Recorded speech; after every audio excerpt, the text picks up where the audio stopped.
avoid this impact. But we promise to do so. And here's how we're going to do it generally, and here's what conditions we're going to impose to make sure we do that. Generally, you can do that, but there are some circumstances when you can't do it. If you don't know that the mitigation is feasible, you can't defer it. And if you have a suspicion that mitigation is being proposed for something and you don't think they can actually do it, ask them why they think it's feasible. And if they can't explain that it's feasible, they can't defer it. They need to provide so-called performance specifications when they defer. A very typical area for deferral is in wildlife impacts. They say, we've got this rare plant. We don't know exactly where it is because it's not blooming season now. We pretty much think it's out there, but when we find it, we promise to dig it up and put it someplace else, and if it dies, we'll get some more and put it in the ground too. And that's a very typical approach to dealing with that stuff. And so what you want to do is say, have you really got any track record making that rare plant survive after you've dug it up and replanted it? And do you have any place to replant it? Is there any other habitat? Is there something already in that habitat? These are questions that can be raised in connection with that kind of mitigation that's been deferred. And unless they can demonstrate that it is feasible, then I think that it's not reasonable for them to postpone it. And they should be required to come up with a much more definite set of mitigation proposals. Impact fees is another area that's almost bound to come up with this project. Impact fees are typically used for traffic mitigation, and you will see references to payment of impact fees that are, for example, the Transportation Agency of Monterey County, TAMC has a development impact fee, FORA has developer impact fees. There's some simple rules about those that you should pay attention to.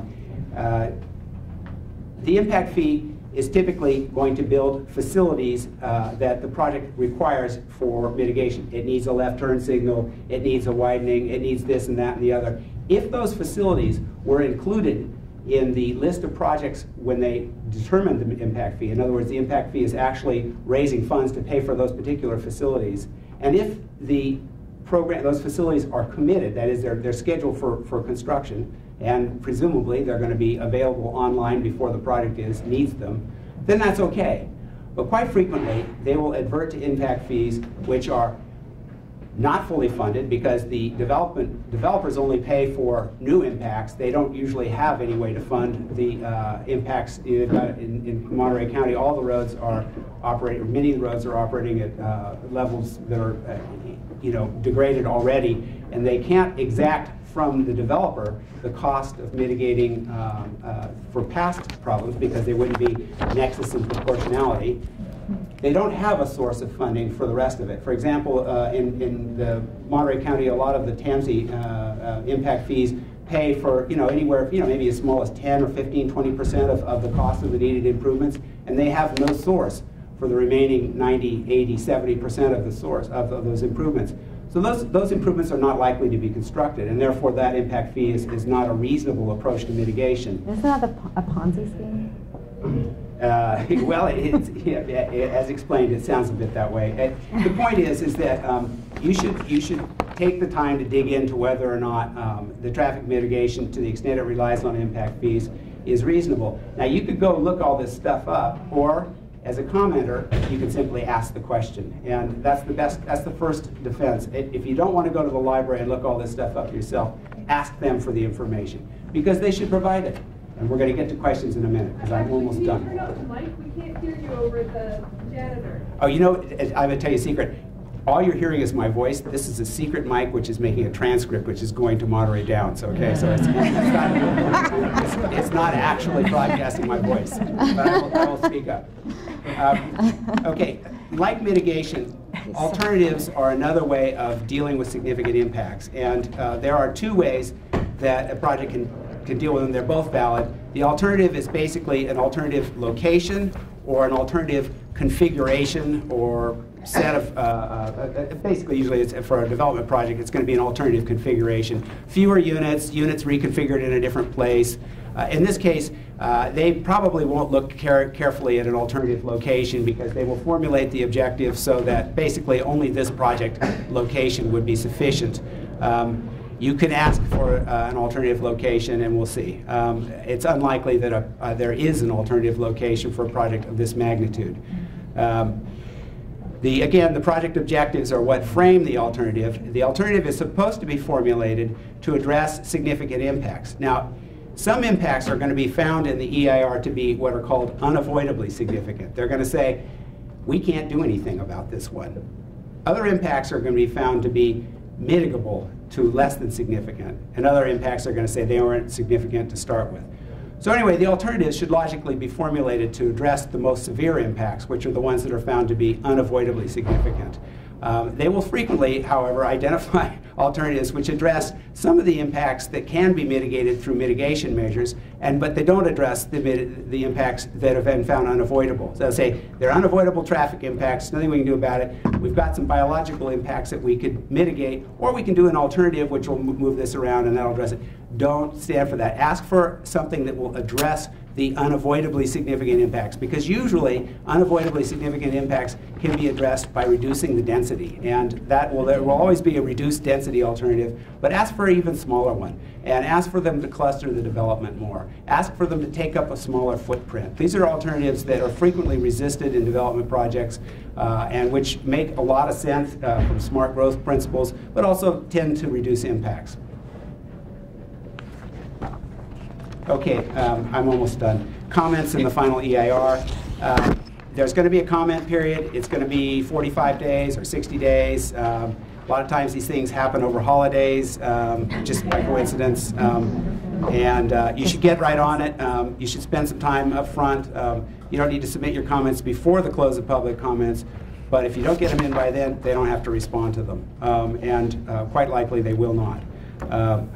You need to focus on proposing mitigation because they have to respond to that. Again, like the draft EIR, the final EIR has to provide facts and analysis. They can't just blow you off.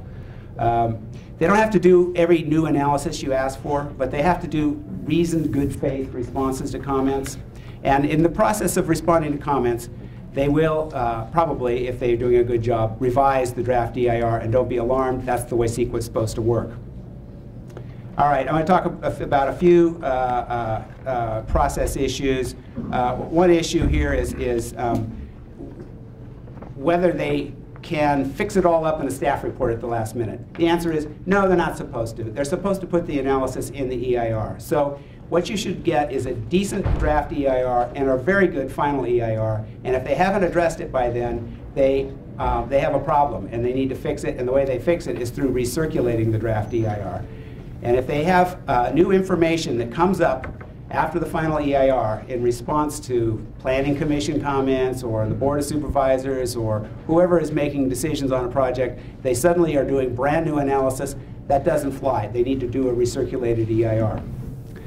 In this case, we have heard that they're going to be doing a subsequent EIR, which is a fancy process that's allowed in CEQA when you have a EIR for a project and then you change the project, or you don't do it and the circumstances change, or you don't do it for a long time and there's some new information comes up, you can do a subsequent EIR. In this case, it's not very clear how they can do a subsequent EIR, and we'll just have to wait and see what happens. There was never a Monterey Downs project EIR before, so it's difficult to understand how they can do a subsequent EIR now. I've heard that they may be planning a subsequent EIR, subsequent to the base reuse plan EIR. And that's an odd approach, and I don't expect, as lay commenters, you'll be able to make much headway there, but we'll take a look at it. I suspect that if that's what they're doing, it may be for the purpose of trying to take advantage of an obscure rule that allows them to characterize the baseline for their analysis as the existing project. This is an issue that we'll just have to take a look at and see, and if this turns out to be a difficult, thorny legal issue, I guess you should rest assured that somebody will catch it. But it is an odd idea that they're doing the subsequent EIR. Let me take a few more remarks about water and I'll sit down. Water's going to be an issue here. There's already been an issue raised on this project. There are a couple of rules outside of CEQA. There's some statutes that were passed. SB 610 is a statute that requires a formal water supply assessment as for a project over 500 units. There's been one I believe it's the Marina Coast Water District has rejected it, and that's their right. And the agency, the lead agency, in this case, I guess the city of Seaside, will be allowed to make their own conclusions. They can reject Marina Coast's opinion on that. It's quite possible there'll be a new water supply analysis as a result of that rejection.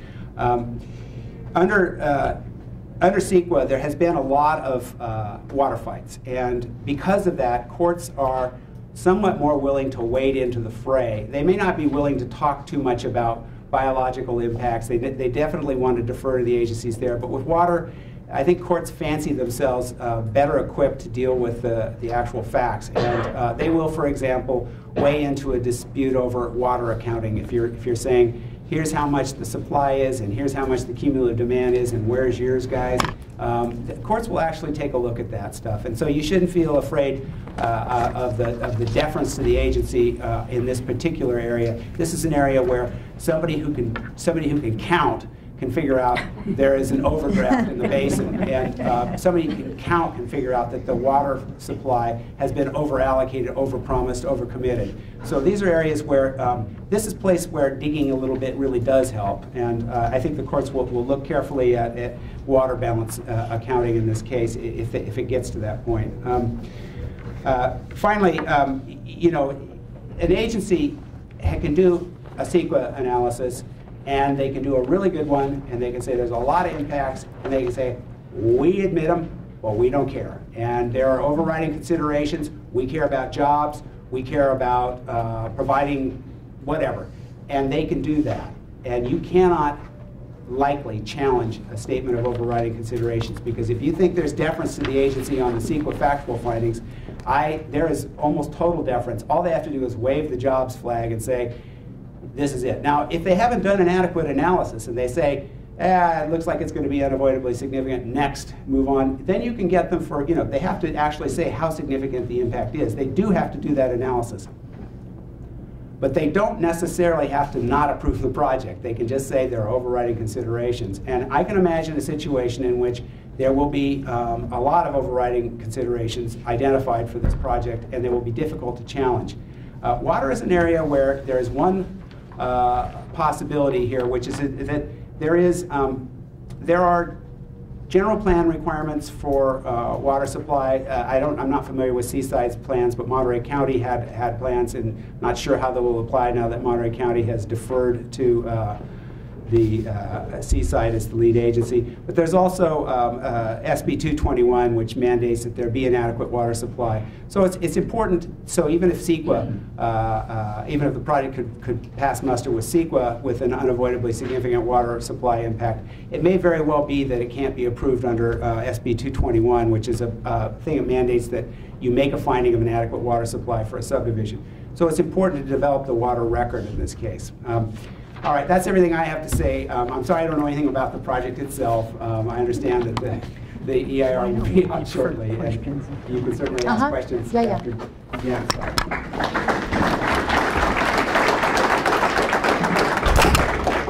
Many of the issues that I was going to address, but it doesn't hurt to have a little repetition when it comes to the California Environmental Quality Act.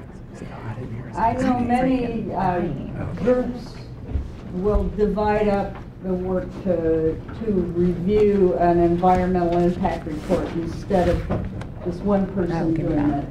And if you have people who have expertise in a particular field, have them focus on the area where there is expertise.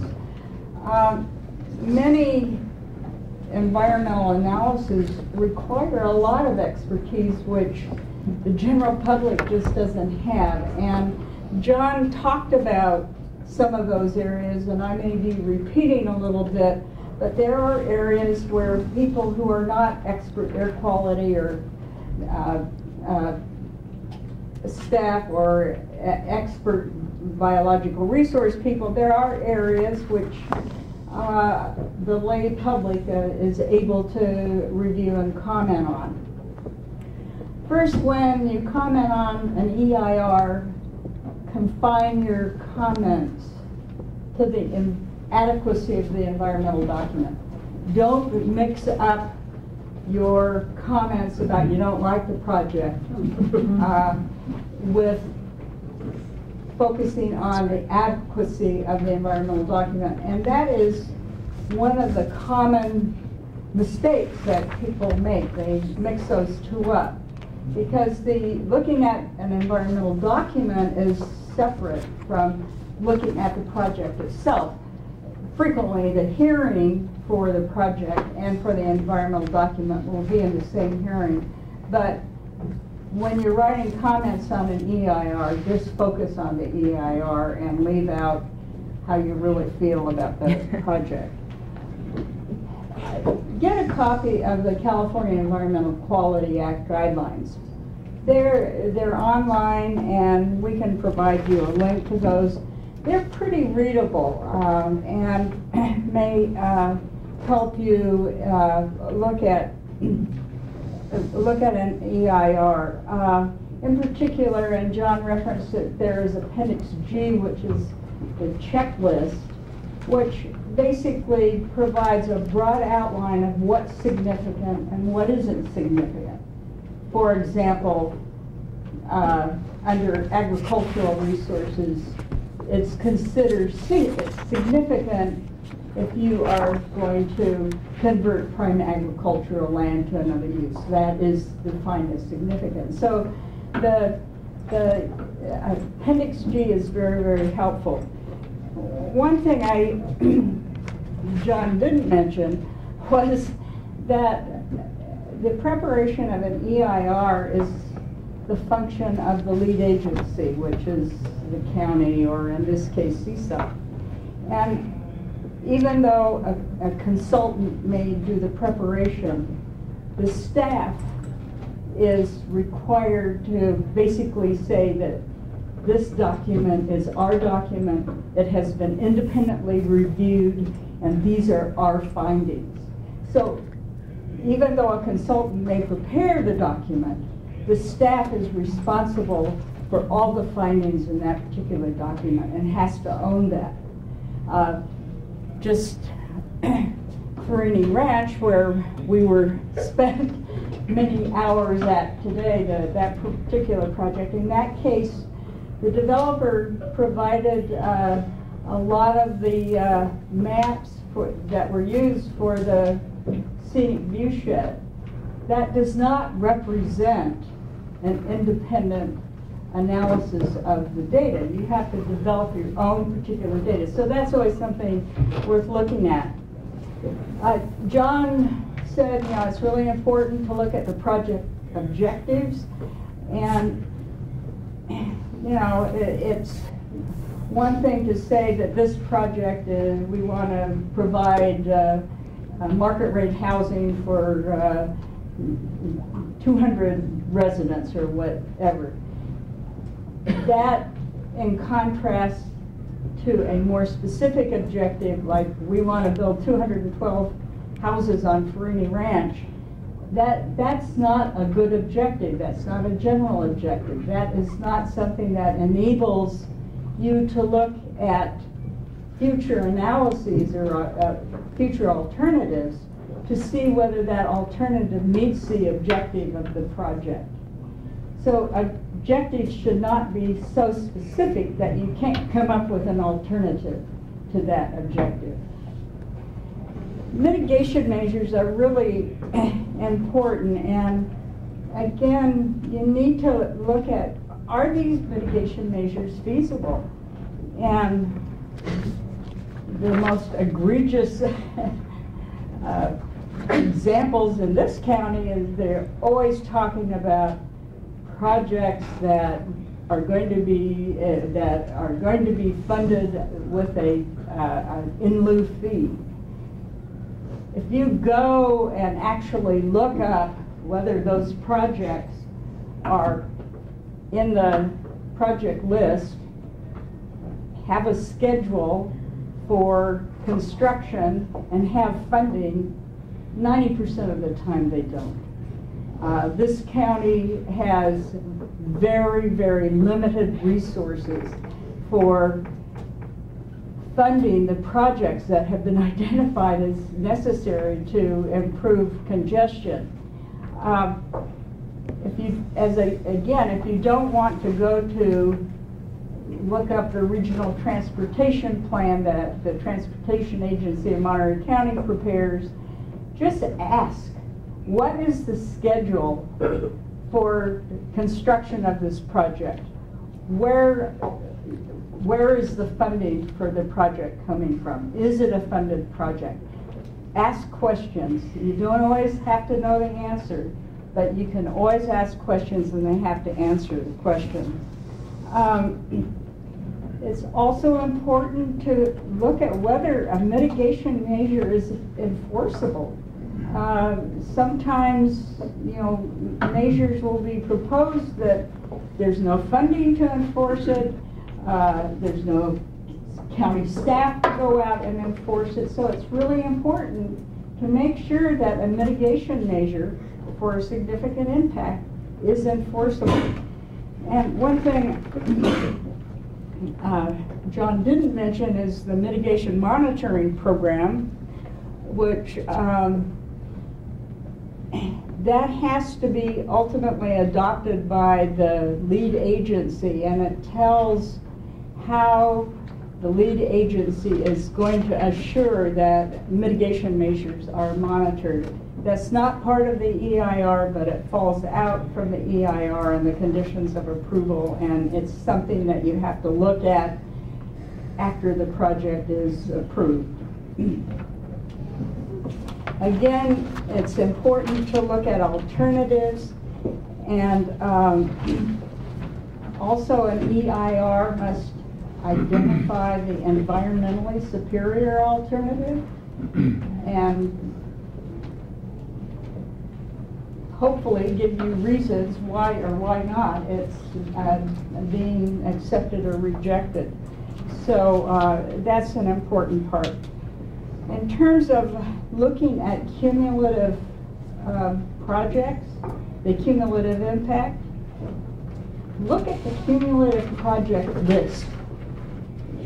If it's for traffic or biological resources or water, look at the list of projects. EIRs typically will say these are the projects that are included in our cumulative impact analysis.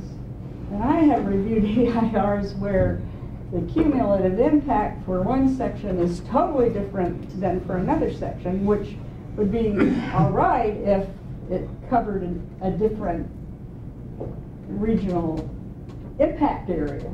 But frequently they don't, and it's an embarrassment to the lead agency to have a list of existing and proposed reasonably foreseeable projects in one area, and that differs from your list for another area.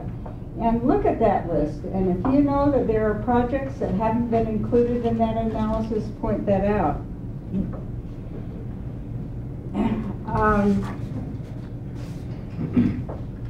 I have been reviewing environmental impact reports for 20 or 30 years, and I have learned one secret, and that's to avoid the boilerplate. I can assure you that you can pick up any air quality analysis section from any EIR, and it says the same thing from one document to the next. It's boilerplate, and sometimes they forget to change the names of things, and you can tell it's boilerplate. The important thing is to focus in on the impact section, the mitigation measures, and the alternatives.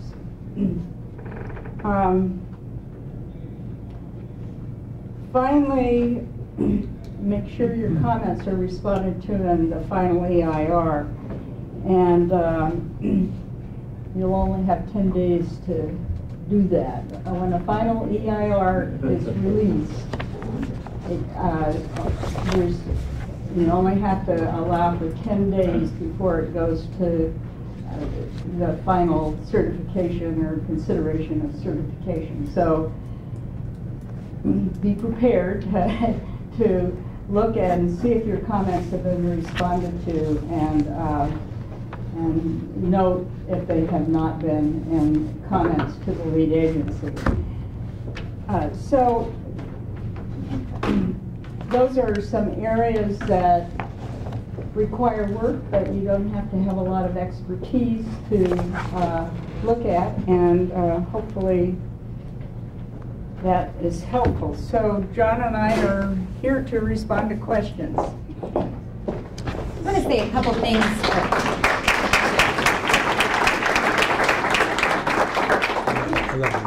I thought of a couple of examples while they were both talking. For instance, I was at a hearing when a project in Carmel Valley was approved, the September Ranch project, and a big point of contention was that there were 160 mitigation measures. That's a lot. And so when pressed, folks in the public asked the county, you know, how do you have the staff to enforce all these mitigation measures on this project? And the county says, well, and they, you know, how many code enforcement officers do you have in the entire county? There's 3. And so that's one of those areas where if this project has, you know, hundreds of mitigation measures, you really have to ask the question, like, is it feasible for the city of Seaside or the county to enforce those mitigation measures? So I thought of that while they were speaking.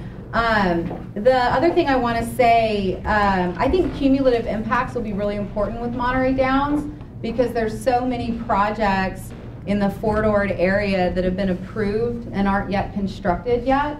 LandWatch keeps a list of these projects. I'm happy to include them in the email that I send to all the attendees tonight. We keep actually Janet keeps a very detailed list of projects that have been approved throughout the county and within jurisdictions that haven't been built yet. There's a lot. I think there's about 4,700 homes just in the former Fort Ord that have been approved and haven't yet been built. And so it's one thing that we bring up all the time. It's like, hey, why are you considering another 1,200 homes when you haven't built the ones that have already been approved?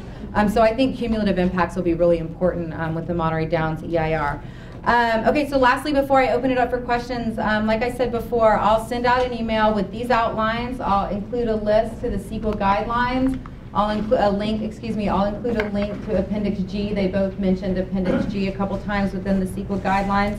And I'll also include a link to this book if you don't get a copy, and the video, as I said before. So who has the first question? And we will be ending, 8:45 or so. John has a long drive back to San Francisco, so we don't want to keep him all night. Yes, sir.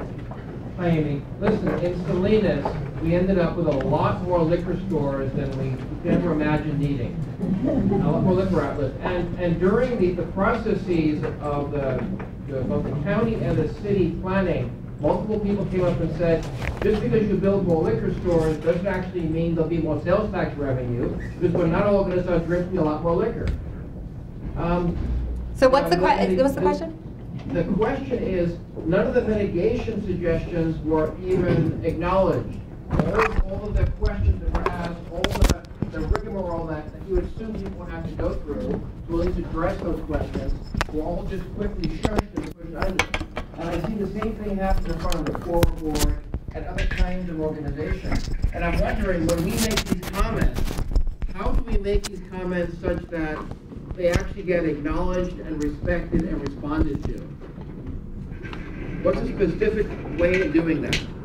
Let me echo something that Janet just said, which is that after you've written your comments, they have an obligation to respond to them, and you need to go and see whether they've done that. One of the things that's frustrating for me as a person who reads a lot of EIRs is it's hard enough for me to see whether or not they've responded to my comments. And I'm always wanting to know, did they really go through and respond to